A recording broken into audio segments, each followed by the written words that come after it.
Hello दोस्तों, स्वागत है आप लोग का आपके अपने channel extra classes base answer में। और आज हम लोग पढ़ने जा रहे हैं एक बहुत ही इम्पोर्टेंट टॉपिक, केमिस्ट्री का रासायनिक संयोग के नियम। आप लोग के बीच में जो रासायनिक समीकरण और रासायनिक क्रिया से संबंधित जो टॉपिक है उससे संबंधित वीडियो ऑलरेडी जो है अपलोडेड है। आप उसको जाकर के चैनल के प्लेलिस्ट में जाकर के देख सकते हैं। आज जो रासायनिक संयोग के नियम है उसके बारे में अगर हम लोग बात करें तो जानते हैं आप, जो एलिमेंट्स होते हैं आपस में रिएक्ट करते हैं और रिएक्ट करके क्या है नए नए कंपाउंड फॉर्म करते हैं। बट ये भी हम जानते हैं कि सभी एलिमेंट्स हर एक एलिमेंट से क्या है रिएक्शन नहीं कर सकता और कंपाउंड फॉर्म नहीं कर सकता, क्योंकि कंपाउंड फॉर्म करने के लिए कुछ स्पेशल कंडीशंस को फॉलो करना होता है और उनकी जो नेसेसिटी है, बैलेंसी जिसे हम लोग कहते हैं एलिमेंट्स की, उन बैलेंसी को भी उन्हें कंप्लीट करना होता है। तो इसलिए जो एलिमेंट्स हैं वो जब रिएक्शन करते हैं एक दूसरे से कंपाउंड को फॉर्म करने के लिए, तो उसमें वो कुछ नियमों को फॉलो करते हैं, उन्हें बोलते हैं हम लोग रासायनिक संयोग के नियम। ठीक है दोस्तों, तो इसको अगर डिफ़ाइन करना हो हम लोग को तो बहुत ही ईजिली डिफ़ाइन कर सकते हैं। रासायनिक संयोग के जो नियम हैं उनको कैसे डिफ़ाइन करें, तो जो रासायनिक अभिक्रियाएँ हैं, है ना, रासायनिक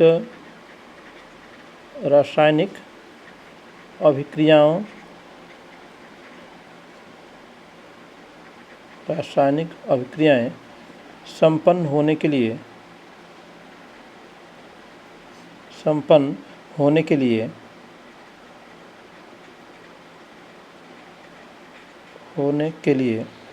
जिन नियमों का पालन करती हैं, जिन नियमों का पालन करती हैं उन्हें क्या बोलते हैं हम लोग? उन्हें रासायनिक संयोग के नियम कहते हैं। उन्हें रासायनिक संयोग के नियम कहते हैं। ठीक है, तो स्पष्ट है केमिकल रिएक्शन जो भी होंगे, उन केमिकल रिएक्शन को जब होते हैं तो उनमें कुछ जो आपके कारक हैं वो कुछ नियमों को फॉलो करते हैं। उन्हीं नियमों को बोलते हैं हम लोग क्या? रासायनिक संयोग के नियम। कितने प्रकार के होते हैं ये? तो आपके जो रासायनिक संयोग के नियम हैं, ये नियम कितने प्रकार के होते हैं? ये नियम मुख्यतः 5 हैं। मुख्यतः कितने हैं? 5 हैं। कौन कौन से 5 नियम हम लोग के पास हैं? नंबर 1 एक आपका है द्रव्यमान संरक्षण का नियम। द्रव्यमान संरक्षण का नियम। ठीक है। नंबर 2 क्या हो जाएगा? नंबर 2 की बात करें हम लोग तो स्थिर अनुपात का नियम। स्थिर अनुपात का नियम।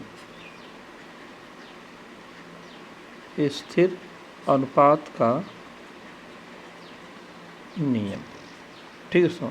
और तीसरे नियम की बात करें हम लोग, थर्ड नियम क्या है इसका? थर्ड लॉ क्या है? तो जैसे स्थिर अनुपात का नियम है उसी प्रकार से थर्ड हो जाएगा हम लोग का गुणित अनुपात का नियम। गुणित अनुपात का नियम हो जाएगा। ठीक है ना। और चौथा जो हम लोग का हो जाएगा व्युत्क्रम अनुपात कहते हैं उसको हम लोग। ठीक है, या फिर उसी को तुल्य अनुपात भी कहा जाता है। व्युत्क्रम अनुपात का नियम, व्युत्क्रम या तुल्य अनुपात का नियम। ठीक है। और लास्ट जो 5वां हम लोग खेलते हैं, ठीक है, उसको बोलते हैं लोग गैल-लुसैक का नियम। गैल-लुसैक का नियम। ये तो आपके मुख्य 5 नियम हो गए। ठीक है। इसके अतिरिक्त भी हम लोग कुछ नियमों को देखते हैं, जैसे अवोगाद्रो का नियम है ना, डाल्टन का नियम है। इस प्रकार से हम लोग कई नियमों को हम लोग देखते हैं, लेकिन मुख्य रूप से क्या है 5 नियमों को हम लोग इसमें देखते हैं। ठीक है, तो आइए हम लोग सबसे पहले बात करते हैं जो हम लोग का पहला नियम है द्रव्यमान संरक्षण का नियम। दोस्तों ये जो नियम आपके हैं, जो ये नियम है वो बहुत ही इम्पोर्टेंट है, और आप इन नियमों के जब बारे में बात की जाती है तो काफ़ी लोग कंफ्यूज हो जाते हैं इसमें। ठीक है, इसमें 1-2 नियम तो बहुत ही आसान है, लेकिन बाकी नियमों को थोड़ा सा समझने में थोड़ी सी कठिनाई होती है। और आज हम लोग जब इस नियमों की स्टडी करने जा रहे हैं तो बिल्कुल हम लोग इन नियमों को इस तरीके से पढ़ने जा रहे हैं कि ये नियम हम लोग क्या है केवल पढ़ नहीं पढ़ा भी सकते हैं, और बिल्कुल हम लोग का जो नियम है वो बिल्कुल अस्पष्ट होगा, बिल्कुल क्लियर रहेगा। ठीक है, बिल्कुल एक एग्जाम्पल हम लोग इसको समझेंगे और देखेंगे किस प्रकार से ये नियम सिंपल तरीके से हम लोग समझ सकते हैं, है ना, ट्रिक के बेस पे। तो आइए शुरू करते हैं हम लोग। इसका जो पहला नियम है द्रव्यमान संरक्षण का नियम, उसी से, ठीक ना, law of conservation of mass. ठीक है, तो आज हम लोग देख लेते हैं इसको, क्या चीज़, law of conservation of mass को देखते हैं सबसे पहले। किसको, law of conservation of mass. ठीक है, ये चीज़। अब ये तो बिल्कुल जो हेडिंग इसकी है द्रव्यमान संरक्षण का नियम, जो हेडिंग इसका हम लोग ले रहे हैं द्रव्यमान संरक्षण का नियम, उसी के बेस पे हम इसको समझ सकते हैं बिल्कुल आसानी से। द्रव्यमान संरक्षण का नियम, ये नियम क्या बोलता है, ठीक है, उसको जानने से पहले थोड़ा कुछ बातें हम लोग डिस्कस कर लेते हैं। ठीक है, जैसे आपने केमिकल रिएक्शन पढ़ा ही होगा, केमिकल रिएक्शन कैसे होता है इसके बारे में पढ़े हैं आप। तो उसमें 2 चीज़ें हम लोग देखे थे, एक होता है हम लोग का अभिकारक, है ना, एक क्या है अभिकारक है हम लोग का। ठीक है, और दूसरी चीज़ क्या हम लोग को मिलती है, उत्पाद। तो अभिकारक और उत्पाद दोनों क्या है, ठीक है, एक या एक से अधिक भी हो सकते हैं।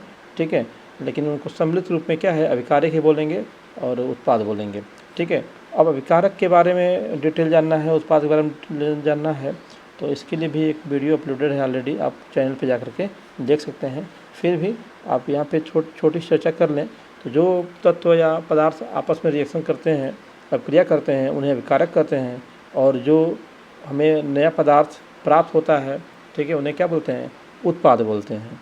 ठीक है, तो आप अभिकारक की यहाँ पे बात को बहुत डिटेल में न करके हम लोग इसको सीधे से समझते हैं। सबसे पहले तो इस नियम से संबंधित कुछ जीके की बात कर लें, तो इस नियम को दिया था किसने, लेवासिए ने, है ना। लेवासिए जो महान साइंटिस्ट रहे हम लोग के लिए, ठीक है, इनको लेवासिए ने दिया था इस नियम को। कब दिया था, 1789 में, 1789 ईस्वी में दिया था। किसी किताब में थोड़ा सा इस डेट में डिफरेंस भी आपको देखने को मिल सकता है। ठीक है, लेकिन ये NCERT बुक की जो हेडिंग है उससे ये हम लोग का डेट है। लेवासिए ने 1789 ईस्वी में द्रव्यमान संरक्षण का नियम दिया था।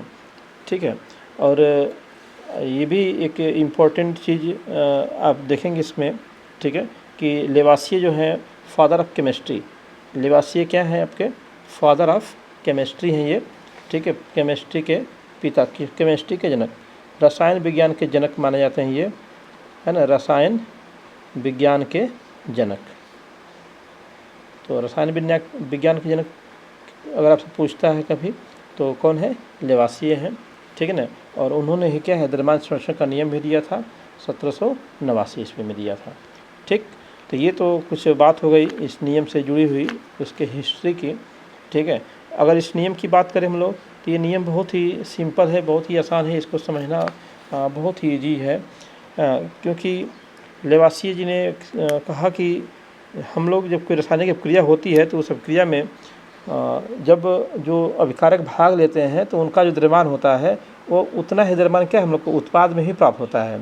ठीक है, यानी कि यहाँ पे कोई द्रव्यमान की क्षति नहीं होती है। ठीक है, द्रव्यमान क्या है, अविनाशी होता है। ठीक है, तो इसको अगर कोटेशन में बोले हम लोग तो ये आपका जो नियम है द्रव्यमान संरक्षण का नियम, ये क्या है, इसको बोलते हैं हम लोग द्रव्य अविनाशिता का नियम भी कहते हैं इसको, द्रव्य अविनाशिता का नियम, द्रव्य अविनाशिता का नियम भी इसे कहा जाता है, द्रव्य अविनाशिता का नियम भी इसे हम लोग बोलते हैं। ठीक है, अब ये सिंपल अगर इसके बेस पे बोला जाएगा तो बोल सकते हैं कि द्रव्य क्या होता है, द्रव्य अविनाशी होता है, द्रव्य अविनाशी होता है, द्रव्य अविनाशी होता है। ठीक है, इसका अगर हम लोग रासायनिक अभिक्रिया से इसको जोड़ के देखें अगर हम लोग, तो सिंपल क्या बोल सकते हैं कि किसी रासायनिक अभिक्रिया में, है ना, अभिकारकों और उत्पादों का द्रव्यमान क्या होता है, बराबर होता है। अर्थात कह सकते हैं कि किसी रासायनिक अभिक्रिया में, किसी रासायनिक अभिक्रिया में प्राप्त होने वाले, इसमें मैं लगा देता हूँ वर्ड संपूर्ण, प्राप्त संपूर्ण उत्पादों का द्रव्यमान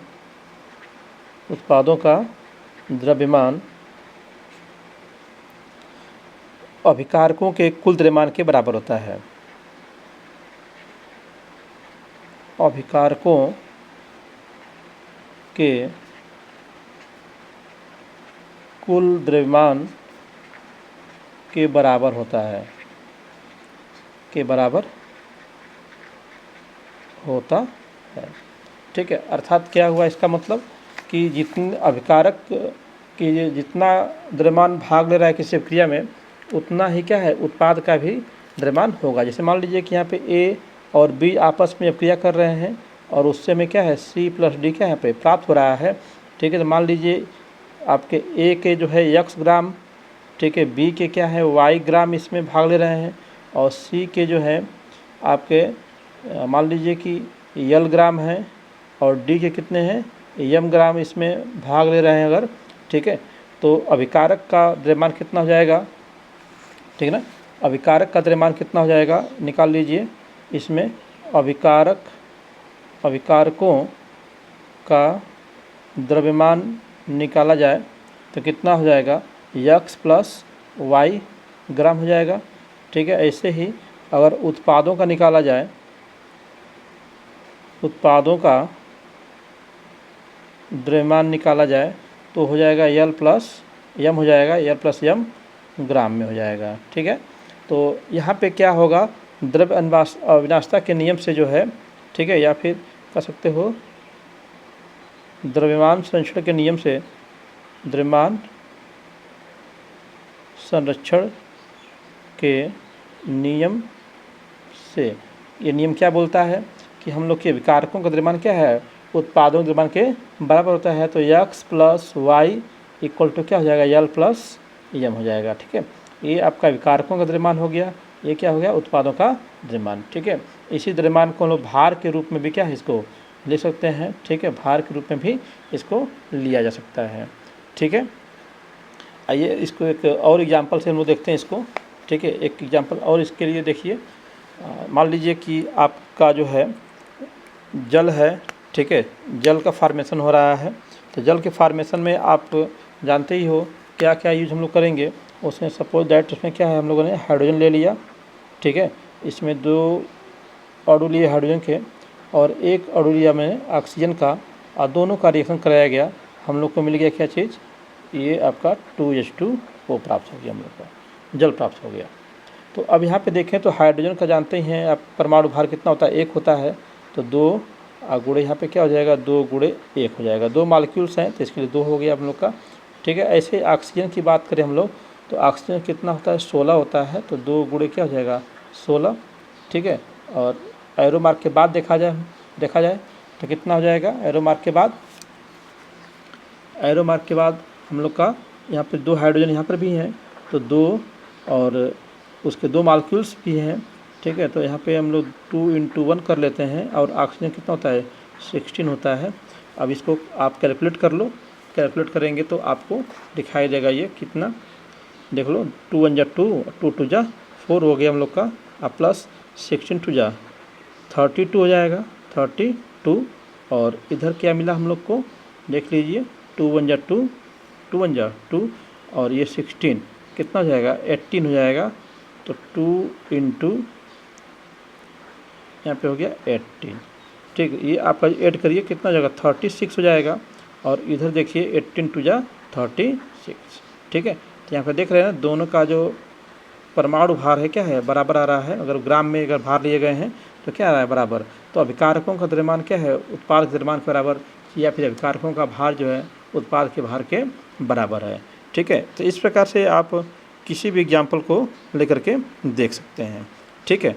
मान लीजिए एक एग्जाम्पल और हम लोग देखते हैं इस पर, ठीक है। एक एग्जाम्पल और लगाया जाए इस पर। सपोज दैट हमने कोई एक नमूना लिया, ठीक है। आपका एक रिएक्शन हम लोग कराने जा रहे हैं। उस नमूने में जो है हम लोगों ने क्या किया, सोडियम लिया, और सोडियम के साथ हम लोगों ने सिल्वर क्लोराइड लिया, सोडियम और सिल्वर क्लोराइड। इसमें हम लोगों ने क्या किया, सोडियम, ठीक है, सोडियम और प्लस क्या लिया, silver chloride, silver chloride, silver chloride लिया, ठीक है। अब ये सिल्वर क्लोराइड और जो सोडियम है ये आपस में रिएक्शन करेंगे, ठीक है। और यहाँ पे क्या है, सोडियम क्लोराइड बन जाएगा हम लोग का, NaCl फॉर्म हो जाएगा, और प्लस Ag क्या हम लोग का बाहर निकलेगा उसमें से, ठीक है।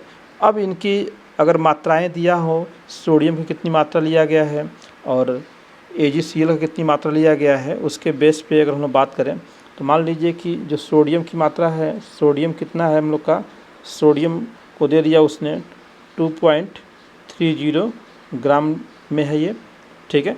और ऐसे ही जो सिल्वर क्लोराइड है हम लोग का AgCl, ठीक है, AgCl की जो मात्रा है उसको भी दे दिया, ठीक है। AgCl को बोल रहा है 14.40 ग्राम मान लीजिए हम लोग ले लिए, ठीक है। अब जो है इसको मिलाने के बाद हमें क्या मिल रहा है, हमें मिलेगा सोडियम क्लोराइड मिल जाएगा। तो इसमें आपका जो NaCl बन रहा है हम लोग का, NaCl उसकी मात्रा कितनी प्राप्त हो रही है, NaCl की मात्रा जो हम लोग की है वो सपोज दैट ये है 5.85 ग्राम प्राप्त हुई। और जो हम लोग का Ag इसमें मिल रहा है, ये Ag सिल्वर, उसकी मात्रा कितनी है, तो उसमें हम लोग का 10.85 ग्राम मिल रहा है, ठीक है। तो अगर इस रिएक्शन को अगर हम लोग कंप्लीट करें पहले, ठीक है, रिएक्शन कंप्लीट किया जाए अगर, तो इसमें रिएक्शन का ये है फंडा इसका Na प्लस क्या है AgCl, और सीधे आपका बन जाएगा यहाँ पे क्या चीज़ NaCl प्लस क्या है इसमें से Ag क्या होगा बाहर निकलेगा। तो यहाँ पे आपकी मात्राएं दी गई हैं सोडियम की, है ना, AgCl की, और आपका जो है NaCl की मात्रा और Ag की मात्राएं दी गई हैं। तो हम लोग सबसे पहले इसमें देखें अभिकारकों का निकाल लें। अभिकारकों का द्रव्यमान या भार कह सकते हो। तो अभिकारकों का भार कितना हो जाएगा, सिंपल आप देख रहे हो सोडियम कितना है 2.30 और प्लस AgCl कितना है 14.40, ठीक है। ऐड कर लो आप इसको, कितना हो जाएगा 16.70, ठीक है, ये आपका ग्राम में। अब उत्पादों का निकाल लीजिए, ठीक है। तो उत्पादों का निकालेंगे तो उत्पादों का भार कितना हो जाएगा, NaCl का कितना दिया हुआ है 5.85 और Ag कितना दिया हुआ है 10.85 दिया हुआ है, ठीक है। अब दोनों को ऐड कीजिए आप, तो आप देखिए यहाँ पे 5 और 5 कितना जो 10 का 0 हो गया, 8 कितना 16 और 1 कैरी था तो 70 हो गया, 17 यहाँ पे हो गया, ठीक है। अब यहाँ पे 0 और 5 को ऐड करेंगे और कैरी लेंगे तो कितना 6 हो जाएगा, ठीक है। और यहाँ पे क्या 1 है तो 1 आ जाएगा, ठीक है। और 2 पॉइंट पे डेसिमल है तो यहाँ पे क्या है 2 पॉइंट पे डेसिमल आ जाएगा। तो आप देख रहे हैं यहाँ पे जो अभिकारकों का जो द्रव्यमान निकला हुआ है वही द्रव्यमान क्या है उत्पादों का भी निकल के आ रहा है, ठीक है। तो इसमें आप देखें कोई भी रिएक्शन होगा तो उसमें अभिकारकों द्रव्यमान क्या है हमेशा उत्पादों के द्रव्यमान के बराबर होगा वो, ठीक है। उसमें अगर हम लोग बात करें नियम कब फॉलो नहीं होगा, तो यह नियम जो है जो नाभिकीय अभिक्रियाएँ होती हैं, ठीक ना, नाभिकीय अभिक्रियाओं पर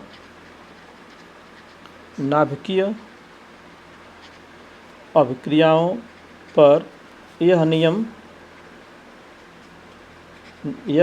जो है फॉलो नहीं होता है, यह नियम अप्लाई नहीं होता है, ठीक है, यह नियम लागू नहीं होता, ठीक है। और इसके साथ साथ जो आपके समस्थानिक होते हैं, समस्थानिकों पर भी ना, समस्थानिकों की अभिक्रियाओं पर भी जो है, अभिक्रियाओं पर भी यह नियम लागू नहीं होता है। क्योंकि आप जानते हो नाभिकीय रिएक्शन जब होते हैं, नाभिकीय रिएक्शन में द्रव्यमान क्षति होती है। नाभिकीय जो अभिक्रियाएँ होती हैं, नाभिकीय क्रिया में क्या होती है, द्रव्यमान की क्षति होती है। ठीक है, आपने पढ़ा होगा आइंस्टाइन का नियम इक्वल टू mc²। इससे क्या है, आपका द्रव्यमान क्या एनर्जी में कन्वर्ट होता है। ठीक है, तो इस वजह से हम लोग का कुछ मास जो है एनर्जी में कन्वर्ट होने की वजह से क्या है, मास डिस्ट्रॉय होता है। तो हम लोग का जो अभिकारकों का द्रव्यमान होता है उत्पाद के द्रव्यमान के बराबर नहीं प्राप्त होता है। ठीक है, तो इसलिए इन पर ये क्या है, नियम लागू नहीं होता है। और इस नियम की पुष्टि के लिए जो लैंडोल्ट थे, उन्होंने क्या किया, अपना एक्सपेरिमेंट किया। लैंडोल्ट ने क्या किया, इसके लिए अपना एक्सपेरिमेंट किया और बताया कि यह नियम जो है किस प्रकार से सही है। ठीक है, आइए उनके प्रयोग को भी थोड़ा सा हम लोग देखते हैं कैसे उन्होंने प्रयोग किया था। तो उन्होंने बहुत ही सिंपल एक प्रयोग किया था कि किस प्रकार से हम लोग अगर कोई रिएक्शन करा रहे हैं एक विशेष प्रकार के जो इंस्ट्रूमेंट है उसके अंदर, तो आसानी से हम लोग उसको समझ पाएंगे क्या है रिएक्शन उसका। देखिए यहाँ पे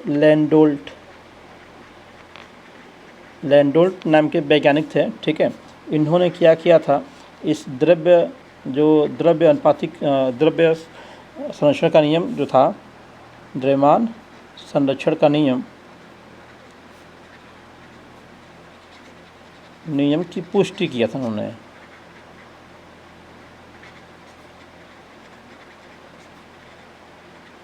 पुष्टि किया था। ठीक है, लैंडोल्ट नाम के साइंटिस्ट थे। ठीक है, उसी वर्ष में आपका जो 1789 था, उसी साल जो है, ठीक है, किसके साथ, लेवासिए के साथ मिल करके, ठीक है, लेवासिए के साथ मिल करके इन्होंने क्या किया, दोनों लोग मिल करके इस द्रव्यमान संरक्षण नियम की पुष्टि किया था। ठीक है, उसके लिए उन्होंने क्या किया था, एक स्पेशल यंत्र बनाया, एक ऑपरेटस फॉर्म किया था। ये कांच की नली लिया था उन लोगों ने। ठीक है, कांच की नली हो गई, और ये कांच की नली जो है, ये देखिए, ये इसका ऊपरी सिरा बंद है यहाँ पे। ठीक है, यहाँ पे ओपन है। ठीक है, ऐसे एक कांच की नली और लिया, इसी सेम टाइप की नली, ये भी है, बंद है यहाँ से भी, ये भी। ठीक है, और इसमें से भी एक नली निकाला, ये इस प्रकार से, ये भी क्या है, ऊपरी से बंद थी, और इन दोनों नलियों को क्या किया, जोड़ दिया उन्होंने। ठीक है, एक साथ जोड़ दिया। ठीक है, अब इसमें क्या है, मान लीजिए कोई अभिकारक ए ले लिया। ठीक है, ये कोई अभिकारक है, इसके अंदर क्या है, कोई अभिकारक जो है बी ले लिया उन्होंने, और कोई अभिकारक ए, कोई अभिकारक बी। अब इस नली को क्या किया, हिला दिया गया, उल्टा किया गया, सही सॉल्यूशन क्या हो गया, मिक्स हो गया। ठीक है, तो इसको क्या किया गया, हिलाया गया, ए एवं बी को क्या किया गया, मिक्स किया गया, मिलाया गया। अब जिससे क्या है, मिलाने के बाद जो है, मिलाया गया, जिससे क्या है, अभिक्रिया हुई, जिससे क्या हुई, अभिक्रिया हुई,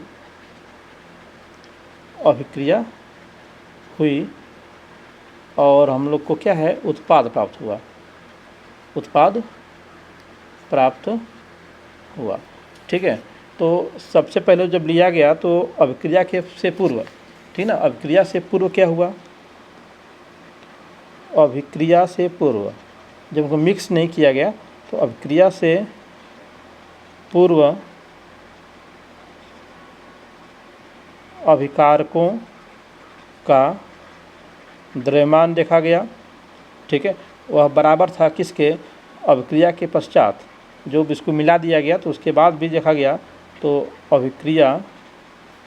अभिक्रिया के पश्चात द्रव्यमान के बराबर था। ठीक है, अभिक्रिया से पूर्व अभिकारकों का द्रव्यमान अभिक्रिया के पश्चात किसके, उत्पादों के द्रव्यमान के बराबर था, उत्पादों के द्रव्यमान के बराबर था। ठीक है, तो तो यहाँ पे इन्होंने पुष्टि किया इस प्रैक्टिकल द्वारा, क्योंकि ये पूरा पैक था, इसमें से कोई गैस भी बाहर नहीं निकल सकती है।